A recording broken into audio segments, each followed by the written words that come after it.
تھوڑی دیر کے لیے قربانی تو آپ حضرات کی بہت لمبے ٹائم سے جاری، اللہ اس کو قبول فرما. تھوڑی دیر کے لیے سب تھوڑا سامنے آ جائیں. یہ کرسی والے بھی، یہ ساتھی باہر کھڑے وہ بھی تھوڑا آگے آ جائیں تھوڑی دیر کے لیے. یہ کرسی سامنے لے لیں، چاہے تو کرسی سامنے لے لیں. آگے آ جائیں بھائی، آ جائیں. ماشاء اللہ، میری تو طبیعت خوش ہو گئی. اس بستی میں پہلا سفر، پہلا پروگرام میری موجودگی میں، اور پھر حافظ صاحب کی زبان سے اس طرح میرے لیے اس طرح کے جملے استعمال ہونا، میں سمجھتا ہوں کہ میں اس کا اہل نہیں تھا. جب حافظ صاحب اس طرح میری مدح سرائی کر رہے تھے، میری آنکھ آنسو بہا رہی تھی. لیکن یہ تو ایک حافظ صاحب کا حسن ظن ہے،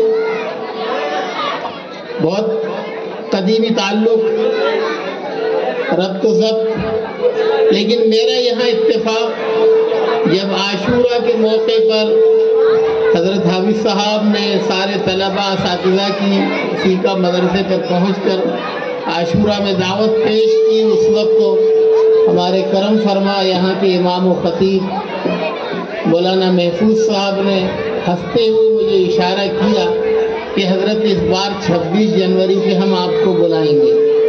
تو میں نے ہنستے ہوئے ہی ان سے کہا، شاگرد ہو، تھوڑا پیچھے اور آواز کم، ہنستے ہوئے ہی شاگرد ہونے کی حیثیت سے کہنا، بھائی میں اس قابل نہیں اور تو مجھے کہاں بلا کے وہاں تیری بے عزتی کرائے گا محبت میں. کہ نہیں، وہ تو صاحب کچھ بھی ہو، لیکن میں سمجھا ہو سکتا مذاق ہے. لیکن ایک ہفتہ پہلے جب باقاعدہ آپ کا فون گیا اور کہا کہ حضرت آنا ہی ہے، تو میں نے شاگرد رشید کی امام و خطیب مولانا محفوظ صاحب کی بات کو قبول کرتے ہوئے اپنی سعادت سمجھی کہ استاد اگر اپنے بچوں کو بیٹا سمجھ کر اس کی بات کو نہ مانے تو یہ اس کی دل جوئی کے بجائے دل شکنی ہے. میں نے قبول کیا اور آپ کے درمیان میں حاضری ہوئی.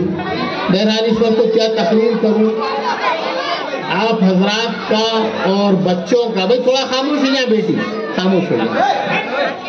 طبیعت بہت خوش ہوئی. تقریر کا تو وقت بچا نہیں ہے، 10 سے اوپر ہو گیا ٹائم. آپ حضرات کے بھی تقاضے ہیں، صبح سے بیٹھے ہوئے ہیں. لیکن طبیعت بہت خوش ہوئی اس بات کو دیکھ کر. دونوں پہلو برابر پائے گئے ہیں. جیسے حافظ صاحب نے اشارہ کیا نا کہ یہ علاقے میں مشہور و معروف، تو واقعی ہزاروں کے پروگرام میں اتفاق ہوتا ہے، لیکن جو جوش و خروش دونوں پہلو پر یہاں پایا گیا کہ طلباء نے اپنے جوہر اور طالبات نے اپنے جوہر اپنی معافی ضمیر کو ادا کرنے میں جو ادا کیے بے مثال ہے. اور اس کے ساتھ ایک اور بڑا جوہر جو ہم نے دیکھا آپ حضرات کا کہ ان طالبات اور طلباء کا آپ نے جو حوصلہ افزائی میں حصہ لیا، یہ شاید میری اپنی ایک حافظ صاحب 33 سالہ مدرسے کی زندگی میں ہزاروں کے مجمع میں بھی اتفاق ہوتا ہے. لیکن میں سمجھتا ہوں کہ الحمدللہ جامنیر کے ان جوانوں نے، بزرگوں نے، چاکروت کے ان جوانوں نے، بزرگوں نے، بچوں نے، بھائیوں نے، بوڑھوں نے، عہدیداروں نے، سرمایہ داروں نے، امیر نے، غریب نے، شہری نے، کالے نے، گورے نے جو حصہ لیا، شاید ہے کہ میری اس زندگی میں اس چھوٹے سے پروگرام میں اتنا اچھا سما کہیں نہیں دیکھا. اللہ اس چاکروت کے تمام رہنے والوں کو نظر بد سے بچائے اور ان کے کاروبار کو بھی نظر بد سے بچائے. بہت خوشی کی بات. اور خاص کر ان بچیوں میں ان اساتذہ نے تو وہ تو میں سمجھتا ہوں شاید حافظ صاحب کے دل میں جو میرے دل میں تھی وہ پہلے ہی آ گئی. ورنہ میں شاید بات کرنے سے پہلے یہی کہتا کہ جنہوں نے ایسے ہیرے اور یہ موتی تیار کیے ان کو بھی تو کچھ نوازا جائے. لیکن حافظ صاحب نے اشارہ کر کے انہیں کیا نوازا، مجھ جیسے گنہگار کو بھی ان کے صف میں لے لیا. اللہ تعالیٰ آپ کی اس قربانی کو قبول فرمائے.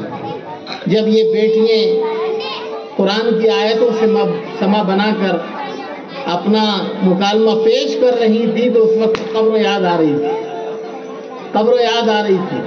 اور جب جنازہ اٹھ رہا تھا تو اس وقت تو میری نظر چاکروت کے سارے سرمایہ داروں پر بھی جا رہی تھی کہ سرمایہ داروں کتنے ہی پھولوں میں اور ہواؤں میں اور فضاؤں میں اور مال و دولت کی رہل پہل میں گھومو پھرو، لیکن یہ بچیاں اٹھا کر لے جا رہی، ہمیں اور آپ کو بھی اٹھنا ہے۔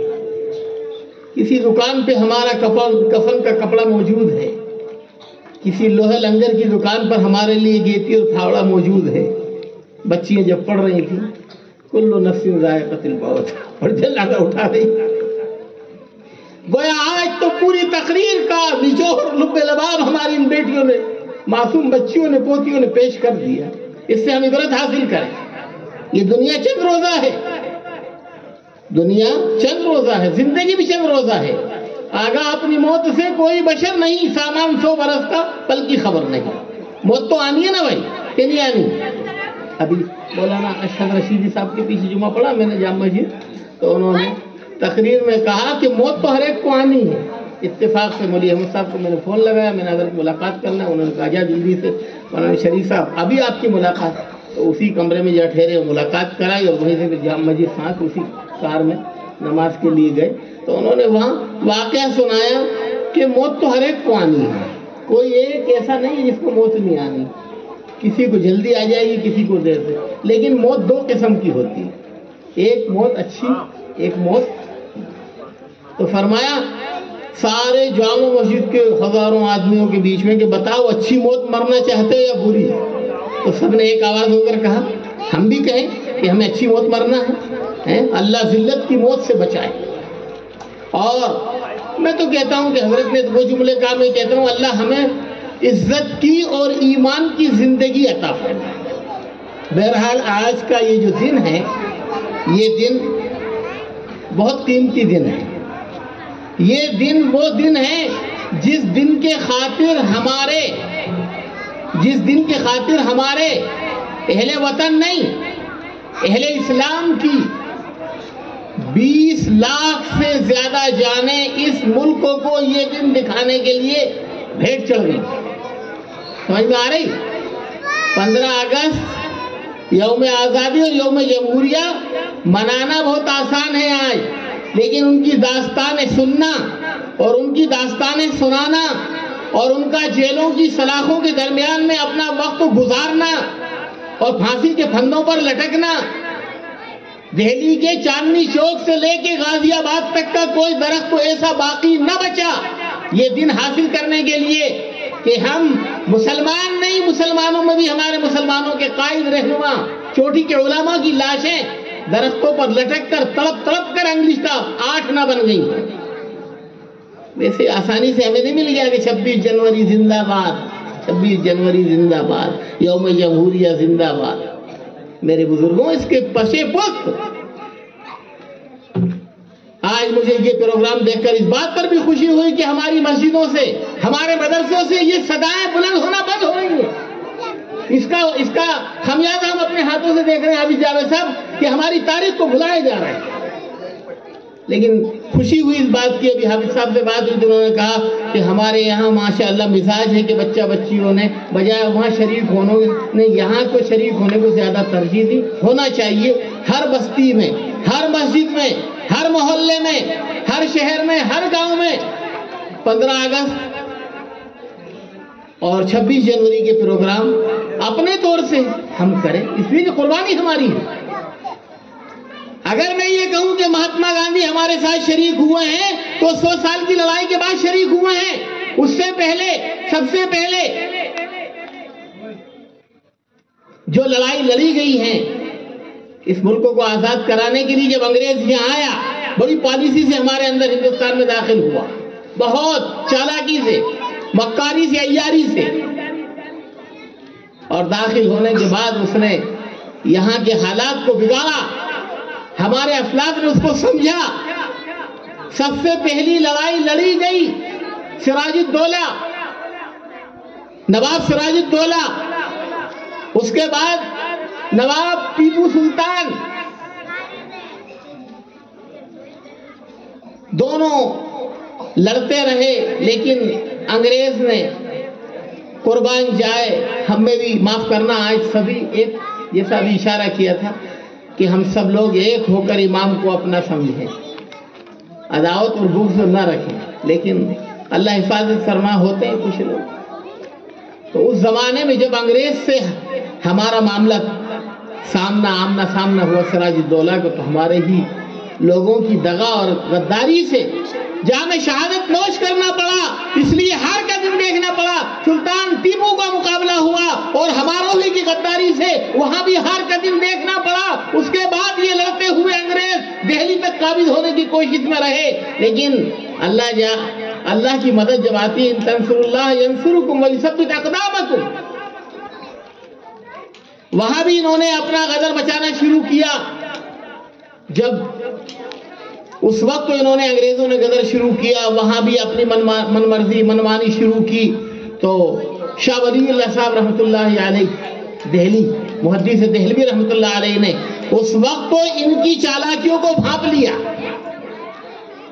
اور کہا کہ انگریز سے مقابلہ کرنا بے حد ضروری ہے، ورنہ اس ملکوں کو یہ کنگال کر کے چھوڑ دے گا۔ اور اس کے بعد جب حالات بگڑتے گئے، شاہ عبدالعزیز محدث دہلوی علیہ الرحمٰن نے باقاعدہ باضابطہ پوری طاقت اور پوری جرأت اور ہمت کے ساتھ آپ نے فتویٰ جاری کر دیا کہ انگریز سے مقابلہ کرنا اور انگریز سے جہاد کرنا اور انگریز سے لڑائی لڑنا اور انگریز کو اس ملک پاکستان سے بھگانے کے لیے ہمیں تن من دھن کی بازی لگانا ہے۔ اے مسجد کے اماموں، مسجد کی امامت کو چھوڑ کر میدانوں میں آ جاؤ، اے خانقاہ میں رہنے والوں، خانقاہوں کو چھوڑ کر ذکر و اذکار کو میدانوں میں آ جاؤ، اور اے اہل مدارس کی زندگی، بخاری اور ابو داؤد اور ترمذی اور نسائی پڑھانے والوں اور قرآن پڑھانے والوں، ان غداروں کے اندر اگر مقابلے میں آپ نہیں آؤ گے تو یہ اس ملکوں کو تباہ و برباد کر دیں گے، جس کو ہمارے حکمرانوں نے اپنی حکومت کے ذریعے سے سینچا ہے، پروان چڑھایا ہے، لال قلعہ بنایا ہے، تاج محل بنایا ہے، دلی کی جامع مسجد بنائی ہے، اور پورے ملکوں میں عدل و انصاف کا ڈنکا بجایا ہے، اس ملک کو یہ تباہ و برباد کرنا چاہتے ہیں۔ لہذا شاہ عبدالعزیز صاحب محدث دہلوی علیہ الرحمہ کے فتوے پر پورے ہندوستان کے بڑے بڑے شہروں میں پورے علماء پھیل گئے، اور ہر علماء نے اپنی محنت کو جاری ساری کیا، اور قتل و قتال کا بازار گرم ہوا۔ اس وقت تو تفصیل کا وقت تو نہیں ہے کہ ساری وضاحت کی جائے، بہرحال ایک یہ میں نے تھوڑی سی جھلک روشنی ڈالی کہ قربانی ہماری ہے۔ آج ہمیں افسوس ہوتا ہے،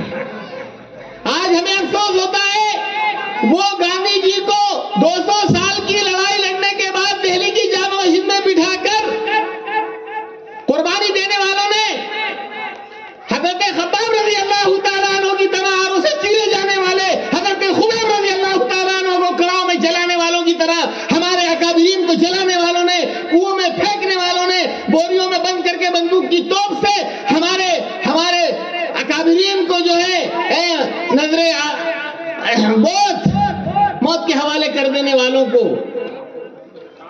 اس کے بعد بھی ہمارا علم دیکھیے، گاندھی جی کے ہاتھ میں ہم نے ملکوں کی قیادت کو دینا پسند کیا، دفاعیں طے ہوئی، جمہوری ملک طے ہوا، ہر ایک کو اپنے حقوق اپنے مذہب پر ادا کرنے کے سارے حقوق حاصل ہوں گے، کوئی اس میں مداخلت نہیں کرے گا، کوئی لفظ کشائی نہیں کرے گا، اقلیت والے اقلیت پر، سندھی سندھیوں کے اعتبار سے، برہمن برہمنوں کے اعتبار سے، راٹھور راٹھوروں کے اعتبار سے، ٹھاکر ٹھاکروں کے اعتبار سے، سارے ہندو مسلم اس ملکوں میں اپنے امن و شانتی کے ساتھ رہ کر ہر ایک اپنا اپنا پرچم اور اپنا اپنا تہوار اور اپنی اپنی ہولی اور دیوالی اور اپنی اپنی عید اور بقرعید کو منائیں گے اور اپنی عبادتیں کریں گے اور اپنے طور سے اپنی شادی بیاہ کریں گے، کوئی اس میں مداخلت نہیں کرے گا، جو مداخلت کرے گا وہ مجرم پایا جائے گا۔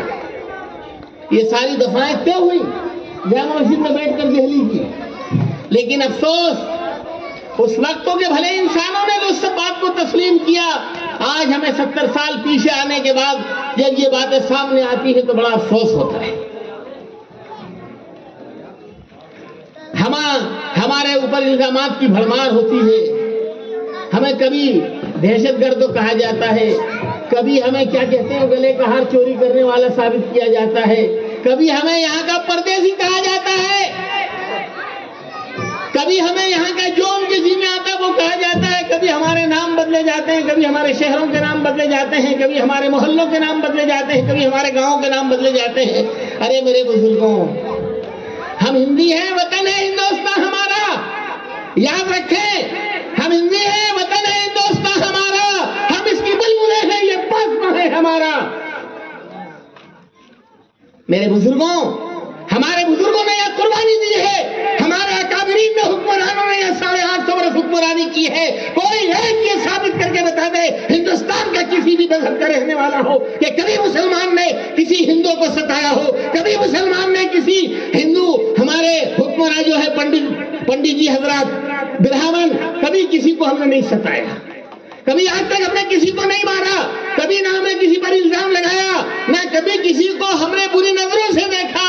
قربان جائے یہ سونے کی چڑیا ہندوستان، گنگا جمنی تہذیب کے سب بہنے والے دریا اور سمندروں کی طرح رہنے والے انسانوں کے درمیان چند شر پسند انسانوں نے وہ زہر گھول دیا کہ آج ہمارا وہ ہندو بھائی جو ہمارے مسلمان بھائیوں کے ساتھ پورا دن نہیں بلکہ پوری زندگی بیٹھ کے گزارتا تھا، کبھی تعصب قریب نہیں آتی تھی، ایک ساتھ رہتے تھے، ایک محلوں میں رہتے تھے، ایک ساتھ کھاتے تھے، ایک دوسرے کے غم اور خوشی میں شریک ہوتے تھے، ان سب کے درمیان میں ایک تعصب کا زہر گھول کر ہمیں پلانے کی کوشش کر رہے ہیں۔ لیکن میں ہمارے مسلمان بھائیوں سے بھی کہتا ہوں اور ہمارے ہندو بھائیوں تک بھی میری آواز اگر جا رہی ہو ان سے بھی کہتا ہوں کہ ہم ان سیاسی لیڈروں کو جو کرسیوں کے چکروں میں رہتے ہیں ان کے چکر میں نہ جاتے ہوئے اب اپنے وطن کی محبت، ہندو بھائی مسلمانوں کی محبت، مسلمان بھائی ہندو بھائیوں کی محبت، آپس میں ایک دوسرے کے ساتھ پیار و محبت سے رہیں، اس لیے کہ سب کو اسی آسمان کے نیچے زندگی گزارنا ہے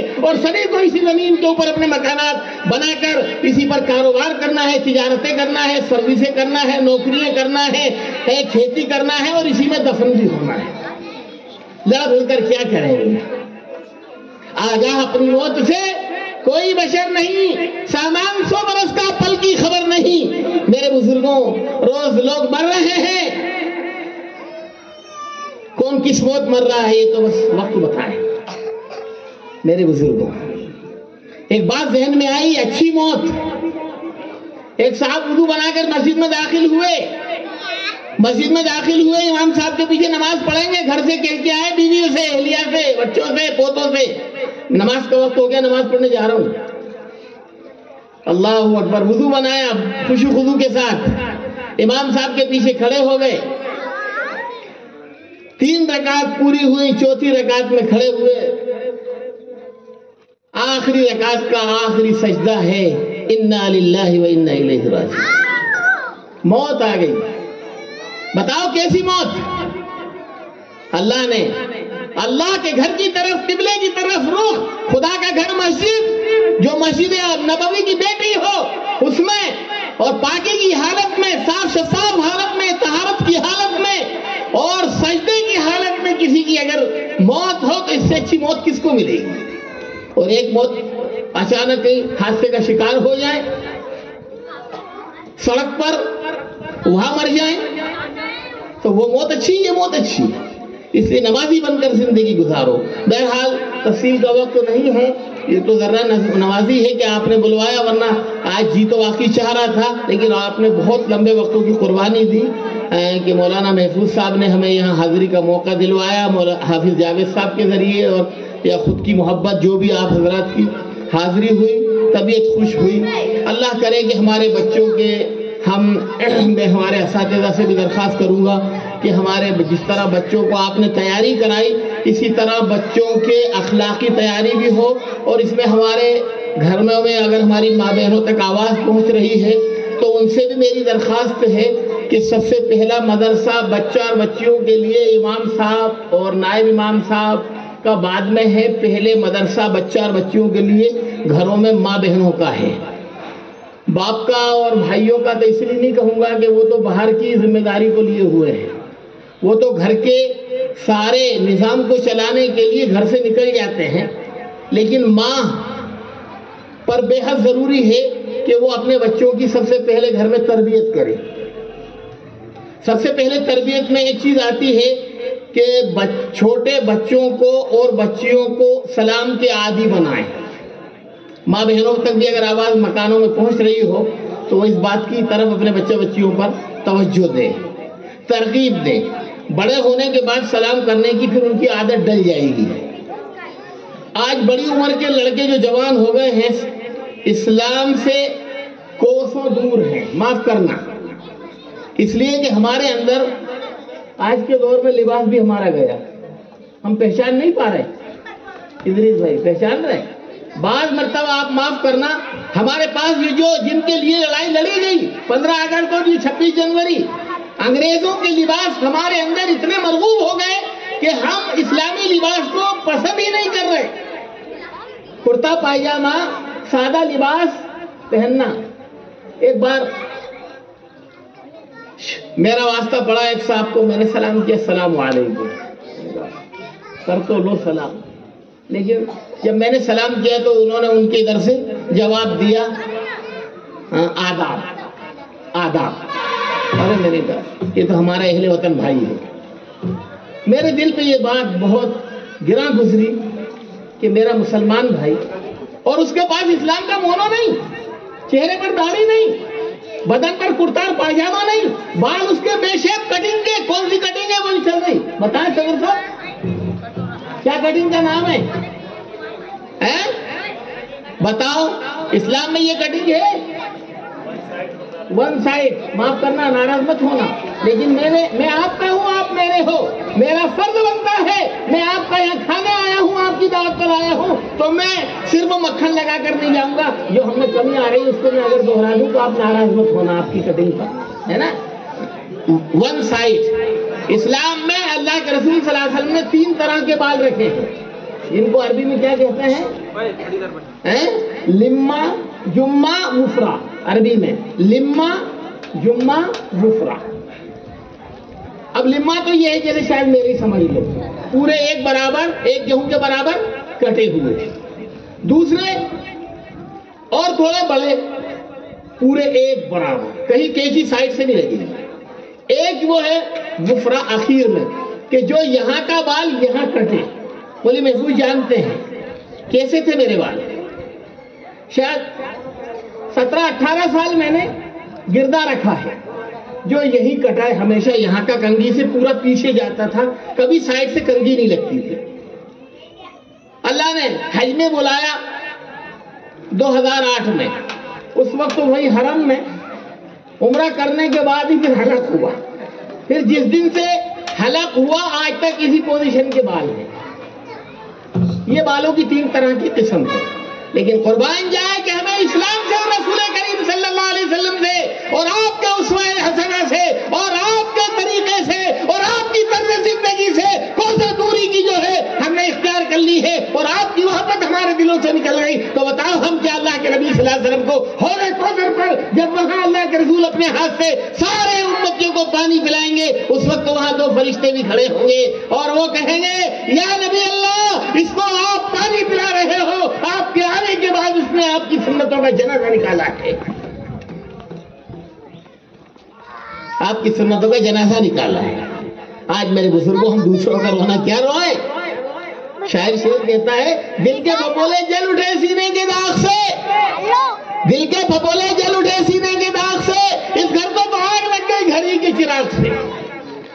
دوسروں کا کیا رونا روئے ہمارے ہم اہل وطن بھائیوں کا؟ ہم میں کتنی خرابی ہے، ہم اپنے پیغمبر کے مطابق زندگی گزار رہے، اور قرآن میں یہ امام صاحب اور مولوی صاحب کہتے ہیں، پڑھتے ہیں، پڑھاتے ہیں، سناتے ہیں بچوں کو اور سب کو، وَأَطِيعُوا اللَّهَ وَأَطِيعُوا الرَّسُولَ مَا آتَاكُمُ الرَّسُولُ فَخُذُوهُ وَمَا نَهَاكُمْ عَنْهُ فَانْتَهُوا۔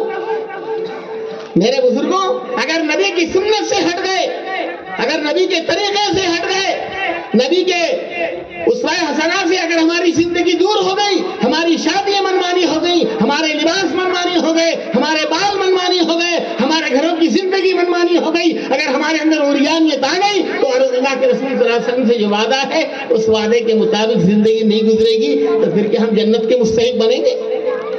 اللہ تعالی ہم سب کو اتباع رسول کے ساتھ زندگی گزارنے کی توفیق عطا فرمائے۔ اتباع رسول میں یہ محبت بھی ہے وطن کی، یہ اتباع محبت ہے۔ اللہ کے رسول صلی اللہ علیہ وسلم جب ہجرت کر کے مکے سے مدینہ جا رہے تھے، جب ہجرت کا حکم ہوا، کیا ہے آیت؟ ان فتحنا لک فتحا مبینا لیغفر اللہ لک ما تقدم من ذنبک، یہ لیکن بزرگوں وطن سے تو محبت ہوتی ہے، گھر چاہے میرا جھونپڑی ہو مجھے محبت تو ہوتی ہے. چاہے اس زمانے کے ہمارے ان میں سے بہت سے بزرگوں کا زمانہ وہ گزرا ہوگا ان چچا محترم کا کہ ہم نے ہمارے علاقے میں جواریں ہوتی تھی. جوار کا جو نچلے والا حصہ ہوتا تھا ہم اس کو کیا راڑا کہتے تھے, کیا کہتے تھے, کڑپ. اس کو مئی جون کی گرمیوں میں کاٹ کر حافظ صاحب اور اس کو چھیل کر اور رسی سے بن کر اسی کو اپنے چھپروں پر ڈال کر اسی میں آن بان شان سے زندگی گزارتے تھے اور کہتے تھے اللہ تیرا شکر ہے میرے گھر پہ تو سایہ ہو گیا. یہ زندگی ہماری تھی, یہ زندگی ہماری تھی. ہو سکتا ہے چاکروت کی بھی اس زمانے میں ہو, نہیں تھی. ہمارے علاقے کا یہی حال تھا حافظ صاحب. اگر میں یہ کہوں ان بزرگوں کو دیکھ کر پرانی یاد آ رہی کہ ایک زمانہ وہ تھا کہ گیہوں کھانے کو نصیب نہیں ہوتا تھا, پوری زمینوں میں جوار تھی. اگر کوئی مہمان آتا تھا تو مالدار تو ہمت رکھتا تھا, لیکن میرے جیسا پھٹی جب تو سوچتا تھا اللہ اکبر یا تو جوار پہ ہی باندھوں اسے اور نہیں تو کہیں سے پڑوسن سے بیچاری کسی سے گیہوں کا آٹا لاؤں اور 2-4 روٹی اس کے لیے پکا لوں. اب ایسے میں یہ معصوم بچہ بچی دیکھتے امی تو آج جوار کے بجائے گیہوں پکا رہی, امی ہمیں دے دے. تو امی ان کی ارمانوں پر پانی پھینکتی تھی اور انہیں دباتی اور ڈراتی تھی اور اس روٹی کو جوار کی روٹی نیچے اور کچھ اوپر بیچ میں چھپا کے رکھتی تھی. جب مہمان کو کھلانا ہو اس کو پیش کرتی تھی. یہ زندگی تھی. ان مع العسر یسرا. لیکن اللہ نے جہاں چاکروت والوں تمہارے دن پھیر دیے.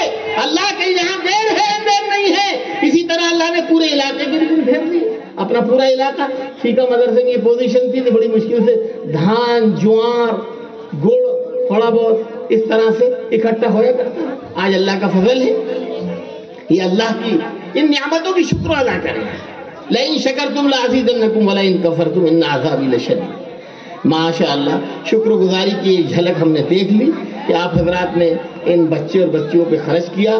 اللہ ہمارے ان بچہ بچیوں کو اور پروان چڑھائے. میں ہماری ماؤں سے جو آواز جا رہی ہے تو ان سے بھی درخواست کروں گا کہ آپ ہی کی گود میں عبد القادر جیلانی رحمت اللہ علیہ آپ کی تربیت سے وہ مقام پایا کہ آپ اپنے وقتوں کے سب سے بڑے قطب اور ابدال کہلائے. جب بغداد تعلیم حاصل کرنے کے لیے جانے لگے تو ماں نے نصیحت کی تھی. پہلی بات تو خود نے اپنے خیالات ظاہر کیے. ماں بغیر پڑھا لکھا ان پڑھ ہوتا ہے, جاہل ہوتا ہے, اس کی کوئی عزت نہیں ہوتی ہے. امی میں پڑھنے جانا چاہتا ہوں, والد کا انتقال ہو گیا یتیمی کے زمانے میں, جس کا باپ سر پر نہ ہو. میرے بزرگوں ماں نے اپنے بیٹے کے ان ارمان کو قبول کیا اور کہا کہ میرے بیٹے کو کوئی دنیائی فکر اور دنیائی تقاضے لاحق نہیں ہوئے. اچھا اللہ نے اس کے ذہن میں یہ بات ڈالی ہے اور اچھی اس کی نیت ہے, اچھا اس کا حوصلہ ہے, لیکن بیٹا جاؤ. اور نصیحت کیا کی, تم میں سے کسی بیٹی نے پڑھائے تیسرا رسالہ پڑھایا کسی کو؟ کیوں مولی صاحب پڑھایا؟ تیسرا رسالہ اسی میں ہے نا واقعہ. جب گھر سے نکل رہے ہیں عبد القادر جیلانی تو ماں نے کہا بیٹا روانہ تو ہو جاؤ لیکن یاد رکھنا جب بھی بولو, ارے بولو بچے اچھی, کیا بولا؟ سچ بولو. کیا بولا؟ سچ بولو. اور آج ہمارے گھر میں ہمارے ماں باپ بھی ہمارے بچے بچی کو بولنے کی کہتے ہیں جماعت آ گئی تو گیٹ پہ کھڑی ہے, حافظ صاحب نے آواز لگایا بھائی اللہ کے بندے اللہ کی دعوت لے کر اللہ کے گھر اللہ کے بندوں تک آئے ہیں, تو اندر سے ماں کہلوا رہی جا کے کہہ دے اس کے ابو نہیں ہے. جا کے کیا کہہ دے؟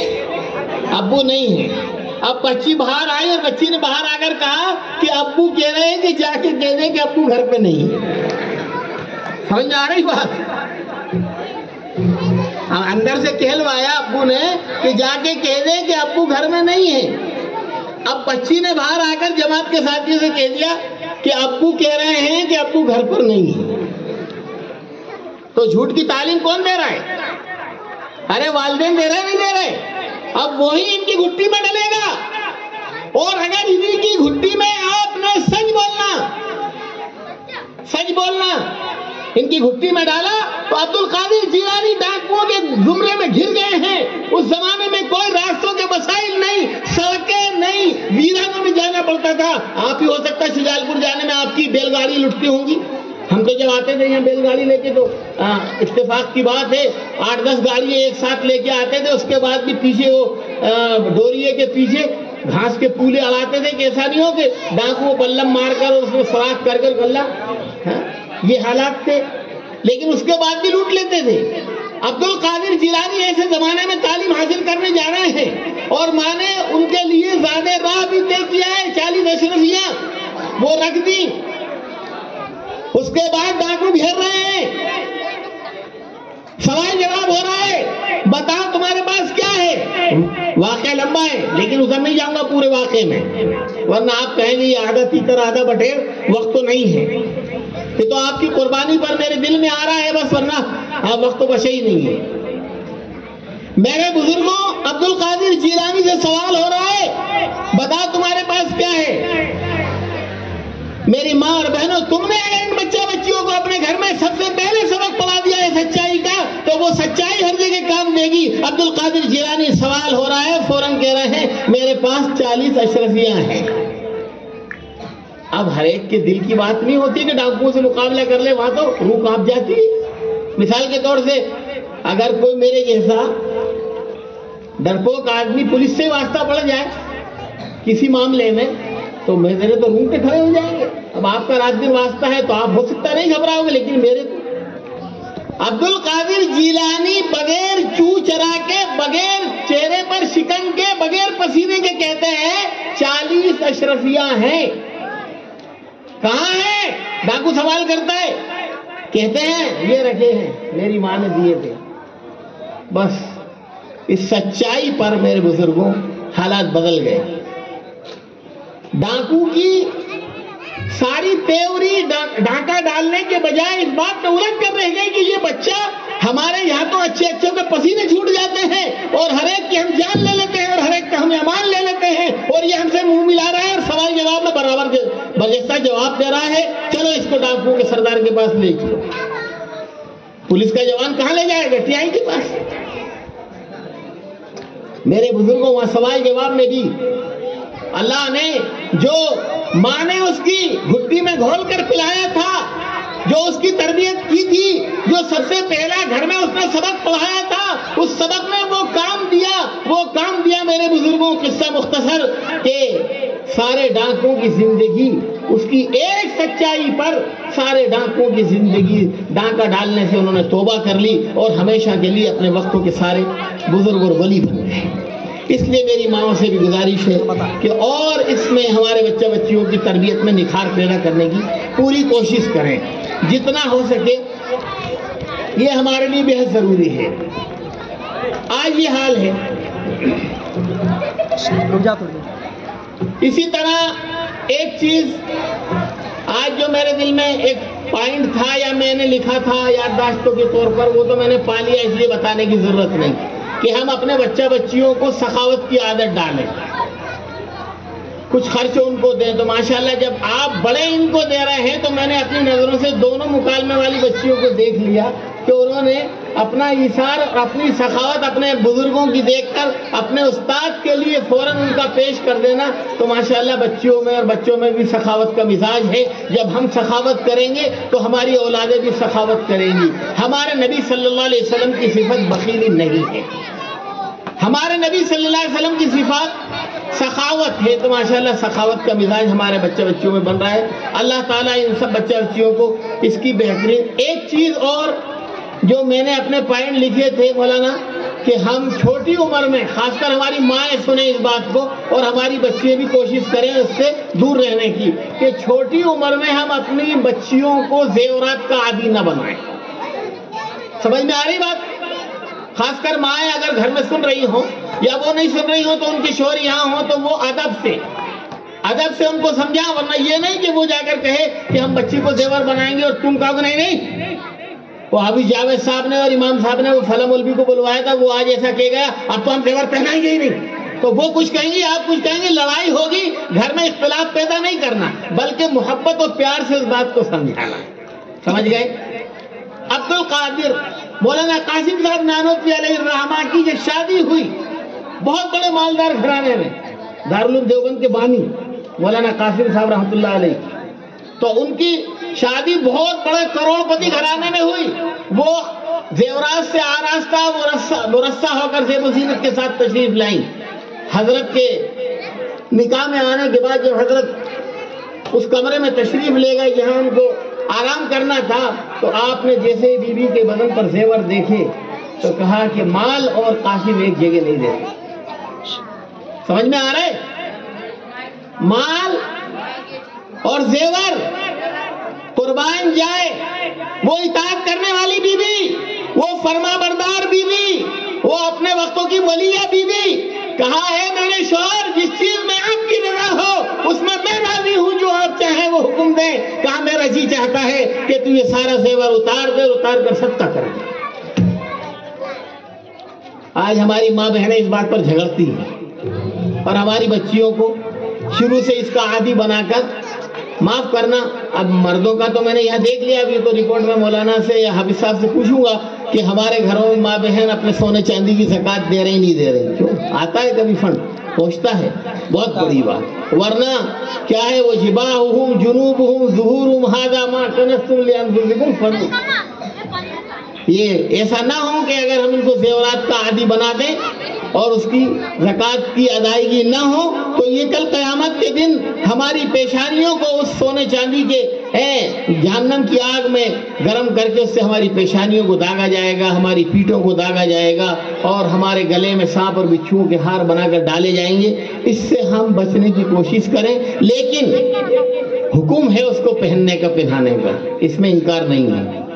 لیکن میری بات چھوٹی عمر کی بچیوں کی ہے تاکہ شروع سے زیورات کی محبت ان کے دل میں نہ بیٹھے. ان کے دل میں تو اسلام کی محبت بٹھائیں، ان کے دل میں تو قرآن کی محبت بٹھائیں، ان کو قرآن پڑھنے کا عادی بنائیں، ان کو زبان سے کلمہ پڑھنے کا عادی بنائیں. ان کو اگر اللہ سے کوئی چیز مانگنا ہو تو ماں سے کہیں یہ کہ امی کھانا، تو ماں ان کو کہے بیٹی کھانا تو اللہ دیتا ہے، اللہ سے مانگو. کس سے مانگو بتاؤ بیٹیوں؟ اللہ سے. کون دیتا ہے کھانے کو؟ اللہ. ہاں، بختیار کاکی رحمت اللہ علیہ جب مسجد سے پڑھ کے آتے تھے تو گھر میں گئے اور کہا امی کھانا، امی کھانا. تو بختیار کاکی رحمت اللہ علیہ کی ماں نے کہا بیٹے کھانا ہم تھوڑی دیں گے، کھانا تو اللہ. بیٹی اب مسجد سے تم آ گئی ہو زینب تو اب تم اللہ سے کھانا مانگو گی. تو مانگنے کے لیے بیٹی کہتی ہے امی مانگنے کا طریقہ تم بتا دو، مانگ میں اللہ سے لوں گی. کس سے مانگ لوں گی؟ اللہ سے. لیکن کیا کہہ رہی ہے بیٹی؟ امی طریقہ تم بتاؤ. امی نے طریقہ بتایا بیٹی اپنا بستہ مسجد سے لائی ہو، کمرے میں رکھ دو، وضو بنا لو، وضو بنا کر ایک کونے میں مصلی بچھا لو اور مصلی بچھانے کے بعد 2 رکعت نماز پڑھو، رکعت پوری ہو جائے اس کے بعد سلام پھیر کے اللہ سے دعا کرو، اللہ کھلائے گا. کون کھلائے گا؟ اور ماں پیچھے کیا ترکیب اختیار کر رہی ہے؟ تم میں سے بتاؤ کہ میں ہی بتاؤں؟ بولو میں ہی بتا دوں. ماں نے دھیرے سے پکایا اور پکانے کے بعد ایک الماری میں وہ کھانا رکھ دیا اور رکھنے کے بعد وہ اپنے کام میں لگی رہی. یہ دعا مانگ کر امی اب کھانا کہاں ہے؟ کہا بیٹی اللہ تو چھپا کی چیزیں دیتا ہے، غلہ ہم منو مٹی میں نیچے جا کر چھپاتے ہیں، جب وہ 1 ہفتہ بعد کوپل دے کے اوپر آتی گارے میں ڈال کے آئیں گے، نہیں سویابین اور گیہوں. کہا تلاشو الماریوں میں چھپا چھپا کہیں ہوگا. اس نے تلاشا، کھانا مل گیا، بچی نے کھا لیا. دوسرے دن مولانا محبوب صاحب کے پاس سے بچی مسجد سے گھر گئی اور پھر اس نے ماں سے سوال نہیں کیا کہ امی کھانا. جو پہلے دن ماں نے سبق پڑھا دیا، بات اسی پہ چلی نا کہ سب سے پہلی گود کون کی ہے؟ ماں کی. مدرسہ سب سے پہلا مدرسہ کون ہے؟ ماں کی گود. اس نے گئی، بستہ رکھا، وضو بنایا، مصلی بچھایا، 2 رکعت نماز پڑھی اور الماری میں تلاشا، کھانا ماں رکھ دیتی اور یہ کھا لیتی. اور یہ شکر ادا کر کے پھر ماں کہتی بیٹی جب کھانا اللہ دے رہا ہے تو تم اللہ سے مانگنے کے لیے تو نماز پڑھتی ہے، شکرانے کی بھی شروع کرو، شکرانے کی بھی شروع. میرے بزرگوں وقت تو نہیں ہے، اشارہ ہے خالی. بچی عادی ہو گئی، اتفاقاً ماں محلے میں کسی دوسری جگہ کچھ تقاضے سے کوئی پڑوس میں چلی گئی، اس نے کھانا رکھنا بھول گئی. بچی اتفاق سے پڑھ لکھ کر مولانا کے پاس سے گھر پہنچی اور اپنا معمول اختیار کیا. اللہ کی ذات تو اللہ کی ذات ہے، ورا الورا ہے. ان اللہ علی کل شیء قدیر ہے. ان اللہ یرزق من یشاء بغیر حساب. جس کو چاہتا ہے جب چاہتا ہے رزق دیتا ہے. اس کو کوئی روکنے والا نہیں، کوئی ٹوکنے والا نہیں. بچی نے اپنے معمول کے مطابق معمول پورا کیا اور الماری میں تلاش کیا. اللہ کی طرف سے غیب سے کھانے کا انتظام، کھانا کھایا. لیکن ماں تو آخر ماں ہے نا. ماں کا دل باپ کے مقابلے میں نرم ہوتا ہے. ماں بے چین ہوتی ہے. اگر باپ بچے کے اور بچی کے اگر تماشا لگائے تو خدا پاک کی قسم ماں کے بغیر پٹے ہوئے بچی کو پٹتا دیکھ کر یا بچے کو پٹتا دیکھ کر اگر اس کے قلبی محبت اس بچے سے ہے تو ماں کی آنکھوں سے آنسو زار و قطار جاری ہو جاتا ہے. یہ قلبی چیز ہے. کیونکہ ماں نے جو پریشانی بچیوں کے اور اولادوں کے پیچھے اٹھائی ہمارے پیچھے، وہ بات تھوڑی اٹھاتا ہے. 9 مہینے کس سے کہتے ہیں اپنے سارے تقاضوں میں تمہیں لیے پھرنا، اس کے بعد موت و زندگی کے درمیان تمہیں جنم دے دینا. یہ تو اسی لیے تو اللہ حدیث میں اللہ کے رسول صلی اللہ علیہ وسلم نے ارشاد فرمایا. ایک صحابی نے پوچھا میں کس کی خدمت کروں؟ کہا کہ ماں کی خدمت. 3 بار میں، چوتھی بار میں والد کا نام. میرے بزرگوں، ماں نے لیکن بے چینی کے بعد بھی ڈائریکٹ یہ نہیں کہا کہ میں نے آج کھانا نہیں رکھا بیٹی تیرا کیا ہوا. آکے دیندار جب ماں ہوتی ہے تربیت کے ساتھ تو ماں کہہ رہی ہے بیٹی کھانا کھا لیا؟ کہاں امی کھایا؟ اور ایک بات سنو، آج تو ہر روز سے اچھا کھایا. ہر روز تو ایک طرح کا پکوان تھا، آج تو کئی طرح کا پکوان تھا. اب روزانہ سجدہ بیٹی کرتی ہے، آج سجدہ وضو بنا کر ماں نے شروع کر دیا. اے اللہ تیرا شکر ہے کہ میری بیٹی کو آنکھ سے لینا اور مانگنا آ گیا. تیرا سلسلہ میری بیٹی کی طرف تیری نظر کرم ہو گئی کہ ملنا بھی شروع ہو گیا. یہ ہے. اس لیے ہماری ماں اور بہنوں سے درخواست ہے کہ والدین سے کہ اس ساری چیز کا ان کو ڈھنگ سکھانے کے لیے ہم وقت بہت ہوا. دوسرا ایک چیز اور پوائنٹ کی جو خاص کر بچہ بچی کے لیے ہے کہ کوشش ہو کہ ہم مردوں میں بھی اور مدرسے کے طلباء میں بھی کہ لباس مدرسہ خاص کر مسجد کا مکتب ہو تو بھی انہیں سفید لباس پہنا کر بھیجنے کی کوشش کریں گے بھائی. میں آج تقریر نہیں، ایک سبق ہے میرے پاس جو میں آپ کو اس میں سے دیکھ کے تھوڑا سا دہرا رہا ہوں. اس لیے کہ ہمارے بزرگوں کا لباس سفید ہے. حج میں جاتے ہیں آپ، حاجیوں کا لباس کیسا ہوتا ہے؟ ارے بتاؤ، سفید. اور جب ہم دنیا سے آخری الوداع ہوتے ہیں جیسے بچیوں نے اٹھایا تھا کیا ڈل رہا تھا؟ سفید کفن. اور آخری اس کی جو بارڈر ہے جنت میں جانے والی سیما، وہاں بھی جنتیوں کا لباس بھی سفید. اس لیے میری ہمارے مردوں سے درخواست ہے کہ اپنے بچوں کو مسجد بھیجیں تو ان کو سفید لباس کے عادی بنائیں اور بچیوں کو رنگین لباس کے عادی رکھیں تاکہ دونوں کا مونو اپنا اپنا الگ پہچان آئے. یہ سب چند باتیں میں نے کی. جھوٹ سے بچائیں. اور دوسرا مرو اولادکم بالصلاۃ 17 سنین واضربوہم 10 سنین. ہم اپنے بچوں کو اور بچیوں کو کوشش کریں اس بات کی کہ 7 سال کی عمر میں نماز کی عادت ڈلوائیں اور 10 سال کی عمر جب ہو جائے تو ان کو تھوڑی ہلکی سی کملی کرنے کی بھی کوشش کریں. نماز سب سے پہلی چیز ہے. روز محشر جا گدابوز، روز محشر جا گزابود، اولی پرشش نماز دو. سب سے پہلے نماز کی پوچھ تاچھ ہوگی. اس لیے ہماری بچیاں ہمارے بچے نماز کے عادی ہوں، لباس کے عادی ہوں. اور ایک اور درخواست میں مولانا امام صاحب سے اور ہماری انتظامیہ سے اور یہاں کے لوگوں سے کہ ہم کوشش کریں کہ ہماری بچیوں کو برقعے کی عادت بھی ڈلوائیں. ابھی ماشاءاللہ اپنے تاجی پورہ ایک گاؤں ہے، تقریباً 100 بچیاں آتی ہیں، ایک بچی بھی ایسی نہیں آ رہی جو بغیر برقعے کی. تو کوشش کریں آج سے عادت ان کی ڈال دیں گے تو انشاءاللہ باحیا ہماری یہ بچیاں ہوں گی اور برقعے کی عادی ہوں گی، بے پردہ ہونے سے بچیں گی. بہرحال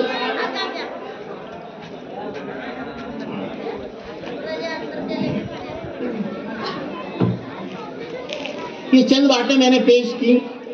اور آخری بات کہ ہم سب اہل چاکروت کے اہل اسلام، امیر غریب، لیڈر حکمراں، پارشد ممبر، سب سے میری درخواست ہے کہ اس وقت ہم اتفاق اور اتحاد کے ساتھ رہیں.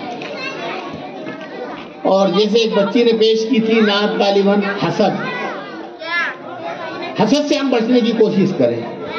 کوئی اگر ہمارا بھائی ہاتھوں سے اللہ کی طرف سے پروان چڑھ رہا ہے، کمائی کی لائن سے، بزنس کی لائن سے، کھیتی کی لائن سے، مکانات کی لائن سے، گاڑی گھوڑوں کی لائن سے، تو اللہ کا شکر ادا کریں کہ ہمارے بھائی کے پاس سے گویا ہماری عزت ہے. جب رشک و حسد میں پھوٹ ان میں ڈالی تو دونوں میں سے کوئی آباد نہیں رہا. اس لیے حسد سے بچیں، برائیوں سے بچیں، اتفاق اور اتحاد سے رہیں.